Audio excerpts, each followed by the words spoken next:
The 47th emergency session of the Galactic Council began exactly as one might expect, with absolute chaos. Order! I demand order in these chambers. High Chancellor Zix, 427 slammed their crystalline appendage against the quantum resonance podium, sending sparkles of light cascading through the massive amphitheater. The gathered representatives of over 300 spacefaring civilizations gradually settled into what passed for silence among their diverse species. We are gathered here today, Zix 427 continued, their bioluminescent patches pulsing with barely contained irritation, to discuss the matter of Earth's petition for membership in the galactic community. A wave of derisive clicking, whistling, and electromagnetic pulses swept through the chamber. From their observation bubble high above the proceedings, the human diplomatic team watched with practiced patience. They'd gotten used to this sort of reception over the past few decades. Ambassador Sulk of the Photosynthetic Consortium raised all four of their leaf-like appendages. With all due respect, High Chancellor, why are we wasting valuable photons discussing this? These humans haven't even figured out how to properly colonize their own solar system. Here, came the agreement from various corners of the chamber, expressed in at least 17 different forms of communication. They still use combustion engines, chittered Representative Bzz9 of the Silicon Consciousness. And their primary form of entertainment involves staring at two-dimensional light patterns, added Councillor Void Walker of the Energy Beings, their form flickering with what might have been laughter. High Chancellor Zix 427's bioluminescence shifted to a shade of deep purple, the universal signal for someone's about to get bureaucratically destroyed.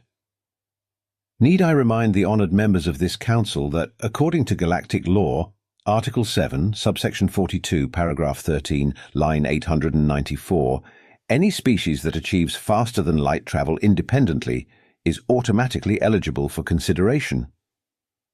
But they're so squishy, muttered Ambassador Crystalline of the Silicon Federation, their facets refracting light in a pattern that conveyed extreme skepticism. And they insist on covering themselves with processed fibre strands, added another representative, causing several energy-based species to pulse with disgust. The High Chancellor's next words were cut off by a frantic junior aide bursting into the chamber, their tentacles tied in literal knots, a clear sign of distress among the cephalopodian bureaucrats. High Chancellor, urgent news from the Scientific Division. The humans, we've discovered something about them. The chamber erupted once again, this time with a mixture of curiosity and concern. Nobody had ever seen a cephalopodian aide interrupt a council session before. Their species literally prided themselves on their adherence to proper bureaucratic procedure. Zix 427's bioluminescent patches cycled through every known colour in the visible spectrum. Well, out with it. The aide's tentacles somehow tied themselves into even more complicated knots. The humans, Every being in the chamber leaned forward, or their species equivalent thereof. They can metabolize caffeine. The silence that followed was so profound that you could have heard a photon drop. Previous section remains exactly the same, continued with. Dr. Zulp 8 of the Galactic Scientific Division couldn't believe the readings on their scanner. They recalibrated it for the 7th time, their gelatinous form quivering with a mixture of excitement and terror. Chief Researcher, they burbled to their superior, you need to see this immediately. Chief Researcher Quantum Wave drifted over, their energy form condensing slightly in anticipation. What could possibly be so important that you'd interrupt my temporal meditation? It's about the humans' biological scans, specifically their reaction to methylxanthine compounds. Speak plainly, Zalp 8. Some of us don't have all-day cycles to waste on. They drink it, Chief. They intentionally extract it from plants, process it, and consume it. And not just that, they've built an entire cultural infrastructure around its consumption. The chief researcher's energy form flickered rapidly, the equivalent of a double take. That's impossible. Methylxanthine compounds are toxic to 99.99% of known carbon-based life forms. The amount they'd need to consume to build tolerance would kill them first.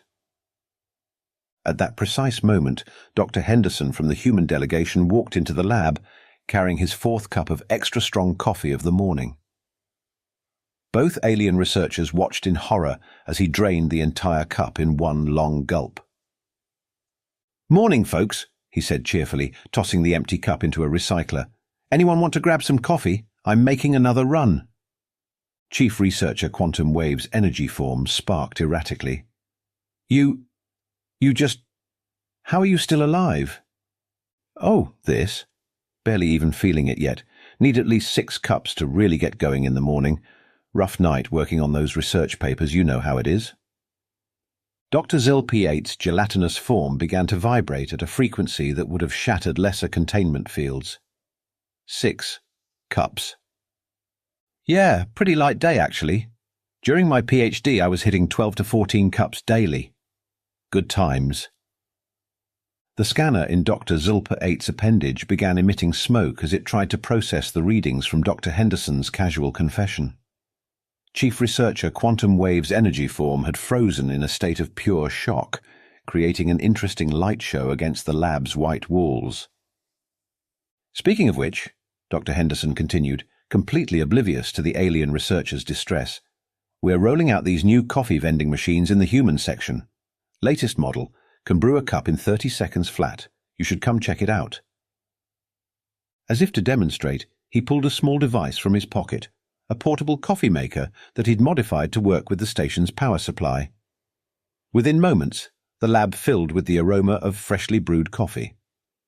The environmental sensors began screaming in alarm. 3 security teams burst into the lab, followed by a hazmat unit and 2 medical response teams. Dr. Henderson just stood there, happily sipping his 5th cup of the morning, while chaos erupted around him. "You guys sure you don't want some? It's a really nice Colombian blend." The news spread through the station's communication channels faster than a quantum entanglement breach. Within hours, every species in the galactic community knew humans didn't just tolerate methylxanthine compounds, they actively sought them out, had developed countless ways to consume them, and had apparently been doing so for thousands of years. Even more terrifying? They had apparently built much of their civilization around the ritual of its consumption. Back in the lab, Dr. Henderson watched in bewilderment as the hazmat team tried to confiscate his coffee maker, while Dr. ZIL-P8 had to be placed in a stabilization tank, their gelatinous form having achieved a state of vibration previously thought impossible. "All this fuss over coffee," he muttered, reaching for his emergency backup coffee pack. "Wait until they find out about energy drinks." Galactic News Network. Emergency broadcast. Breaking news. Humans found to deliberately consume Class 7 stimulant compounds. Stay tuned for safety protocols. The headlines flashed across every communication terminal in civilized space. Chat channels exploded. Stock markets crashed. Religious leaders declared the end times. Insurance companies frantically added human proximity clauses to their policies. "They put it in cake," screamed Representative Bst9 during an emergency session of the Silicon Consciousness. "They've weaponized it into desserts." The Photosynthetic Consortium declared a state of emergency and began constructing massive barriers around their space gardens. "What if they try to make it from our leaves?" Their leader photosynthesized frantically to their constituents. The energy beings weren't doing much better. "They drink it hot." Councillor Void Walker's testimony to the emergency committee was causing widespread panic.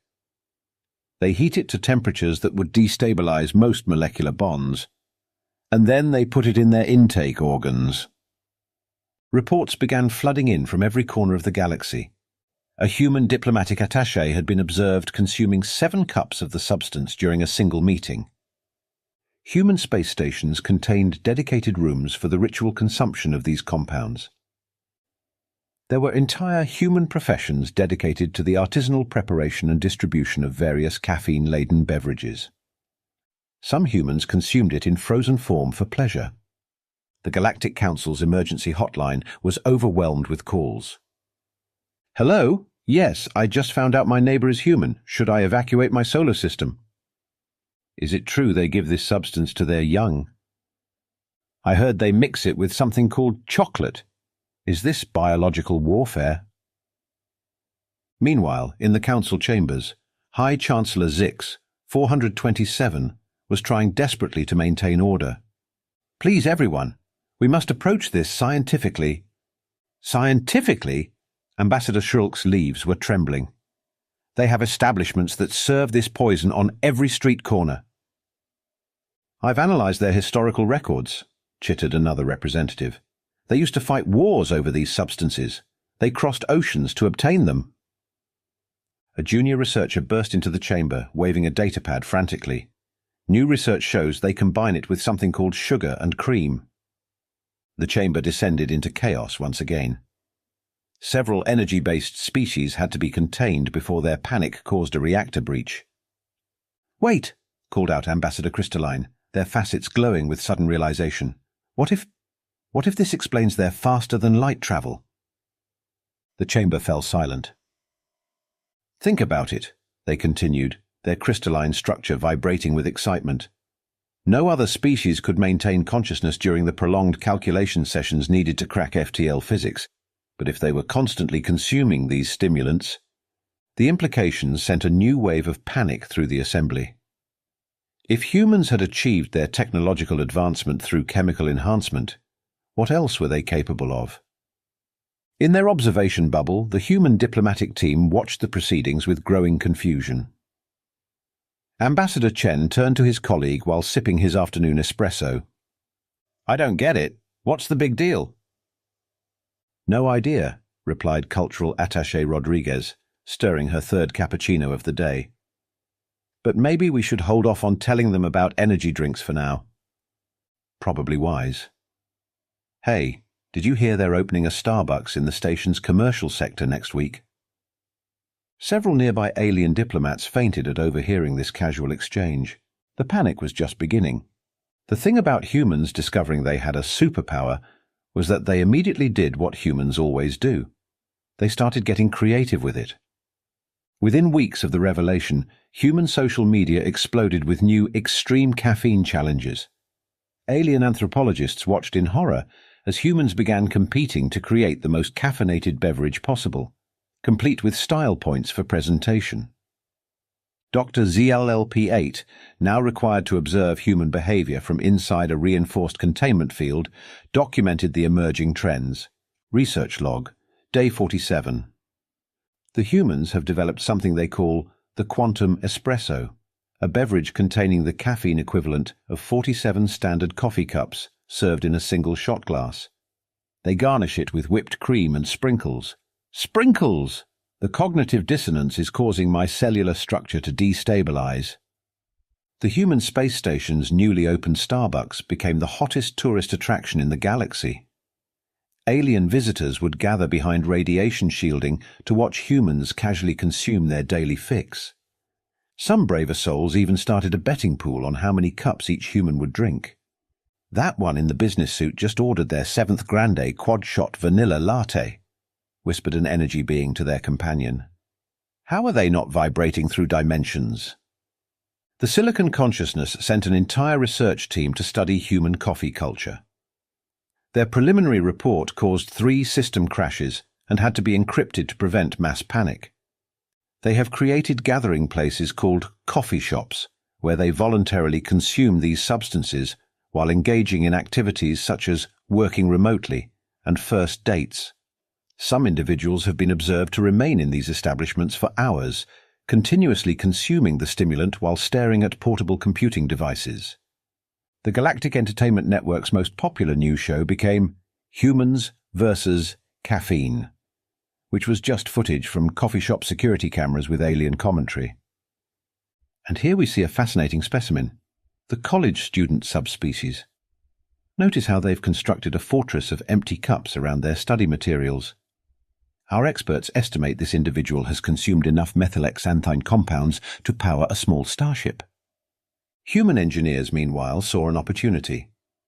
They began developing new technologies around their unique metabolic ability. The caffeine-powered personal generator, patent pending. Emergency backup coffee reactors for space vessels. The quantum coffee compiler, for when you need your code to run at the speed of espresso. The photosynthetic consortium was particularly disturbed by the emergence of coffee art.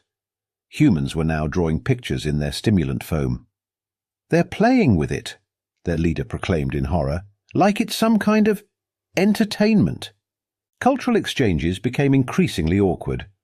A human delegation attending a diplomatic dinner caused a station-wide evacuation when they brought tiramisu for dessert.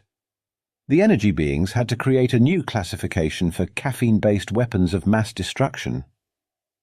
Dr. Henderson, whose innocent morning coffee had started it all, became something of a celebrity. He was invited to give a lecture series on human caffeine consumption habits, which had to be delivered from inside a quantum containment field.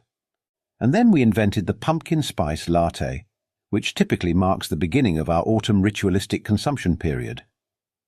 3 alien anthropologists had to be carried out before he could finish his presentation. The human military didn't help matters when they accidentally leaked documents about their tactical coffee deployment programs. The revelation that human soldiers carried emergency caffeine rations caused several species to significantly increase their defense budgets. Perhaps most disturbing to the galactic community was the discovery of human coffee tourism. People literally planning their vacation time around visiting premium coffee-growing regions on Earth. Research log, day 89. They have coffee-tasting events, like wine tasting, but with their stimulant of choice. They discuss notes of flavor and mouthfeel while consuming multiple samples in one sitting. Several participants were observed to display no adverse effects beyond becoming increasingly enthusiastic about discussing brewing methods. The final straw came when humans began offering coffee appreciation workshops to other species. The sign-up sheet remained conspicuously empty, but the very existence of such a program caused the Galactic Council to establish a new Department of Human Containment Protocols. Meanwhile, the human population of the station had pooled their resources to install coffee machines in every section, marking them with helpful signs like, "In case of emergency, break glass," and "You don't know true power until you've tried our dark roast." Dr. Zilp-8's latest research note simply read, "They have something called a coffee loyalty card. 10 purchases equals sign 1 free dose of their chosen stimulant. The psychological implications are staggering." The humans, for their part, continued about their business, completely unfazed by the panic they were causing. If anything, they seemed amused by it all. "Hey," one human was overheard saying to another, "should we tell them about energy drinks yet?" "Nah," replied their companion, sipping from a cup labelled Death Wish Coffee, now available in space. "Let them adjust to this first. Besides, can you imagine their reaction to finding out we gave caffeine wings?" Several nearby alien sensors spontaneously combusted.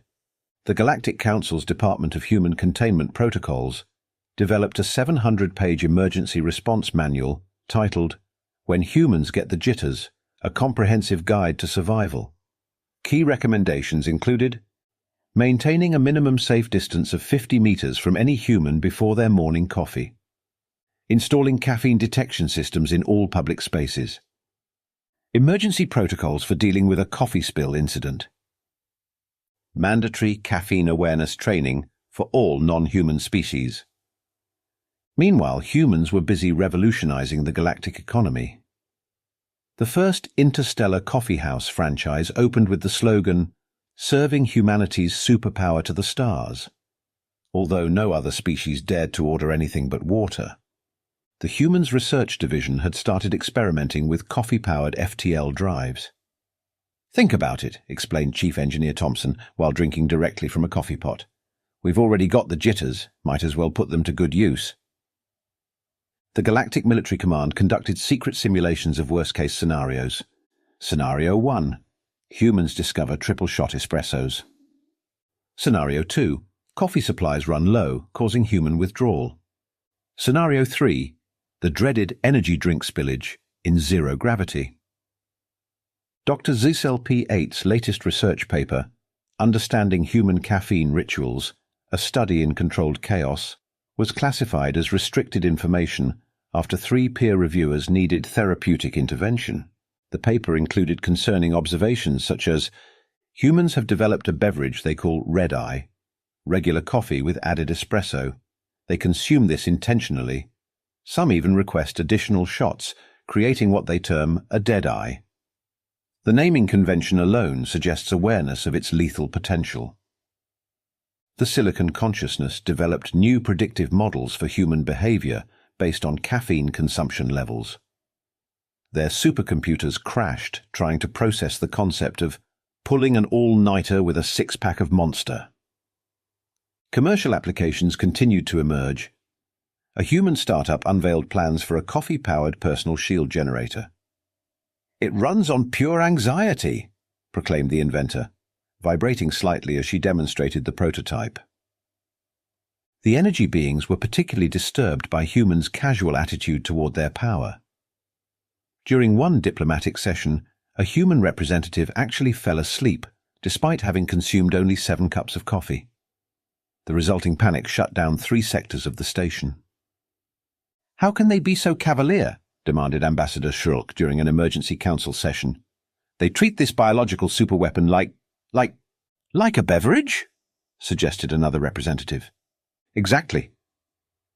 The humans remained cheerfully oblivious to the chaos they were causing. They continued setting up coffee shops, installing vending machines, and casually offering their deadly drinks to their alien neighbors. When the Galactic Council proposed regulations on caffeine consumption, the human delegation responded with a 47-page report titled, "But have you tried cold brew?" complete with samples. The sampling session had to be conducted under hazmat protocols. The final straw came when a routine scan of human quarters revealed something that sent shockwaves through the galactic community. Home brewing equipment. The aliens finally realized that humans could produce their stimulant anywhere, at any time. "They don't even need the shops," wailed one security officer. "They've got French presses in their homes." As emergency meetings were being held and new containment protocols drafted, 2 human scientists chatted over their morning coffee in the station's lab. "Snap! Did you see they're installing blast shields around the new coffee shop?" "Yeah, weird, right?" "Hey, want to try this new blend I got? It's got 200% more caffeine than standard." A passing alien researcher fainted at these words, but neither human noticed, too busy discussing the finer points of bean-grinding techniques. The great misunderstanding was reaching its peak, and nobody had even mentioned Deathwish Coffee's new space station delivery service yet. The revelation that changed everything came from the most unlikely source: a malfunctioning coffee machine in the Galactic Council's break room. High Chancellor Zix, 427, had been pulling an all-nighter, drowning in paperwork about human containment protocols, when they noticed a human janitor fixing the machine.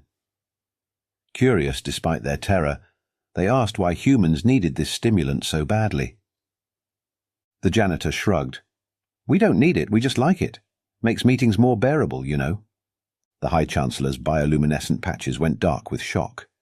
"You mean you can function without it?" "Sure. Some humans don't drink it at all." The news spread through the council faster than a caffeine buzz. Emergency sessions were called. Research was reviewed.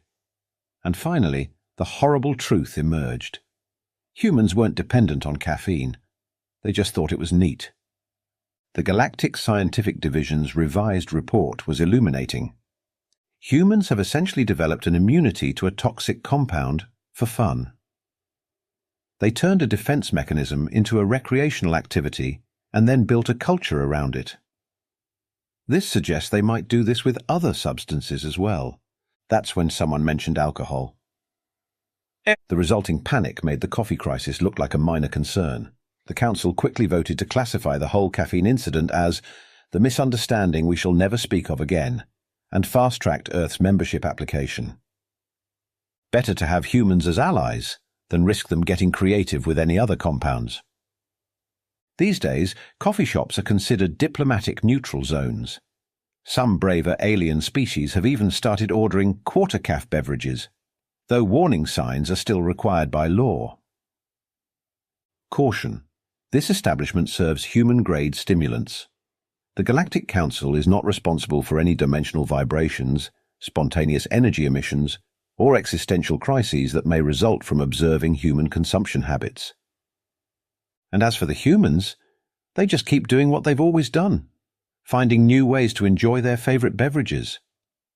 Although they did agree to put warning labels on energy drinks, notice, may cause nearby non-human species to experience extreme anxiety and philosophical distress. Please consume responsibly. The greatest irony? Coffee sales across the galaxy have actually increased.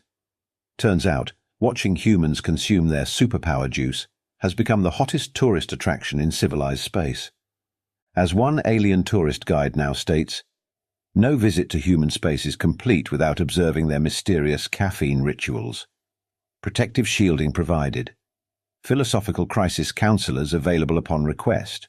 10 years after the Great Caffeine Crisis, as it's now known in galactic historical records, things have mostly settled down. Mostly. The Galactic University now offers a mandatory course titled Human Biochemical Peculiarities, a Survival Guide. The final exam consists entirely of sitting in a cafe and maintaining composure while watching humans consume their morning coffee. Dr. Zilpi 8 has published their magnum opus, Understanding the Incomprehensible, a decade of human caffeine studies. It's become required reading for all diplomatic staff, though it comes with a warning label for the chapter on frappuccinos and their cultural significance. The humans, meanwhile, have barely noticed any of this. They're too busy with their latest trend, combining coffee with something they call protein shakes. But perhaps the most telling legacy of the whole affair can be found in the fine print of the updated Galactic Community Charter, specifically Amendment 47B, subsection C. Prior to declaring any species primitive or harmless, thorough investigation must be conducted regarding their recreational consumption of compounds that should, by all reasonable scientific standards, be lethal. Underneath, in even smaller print, P.S. Never ask humans what they mean by hair of the dog. Trust us on this one.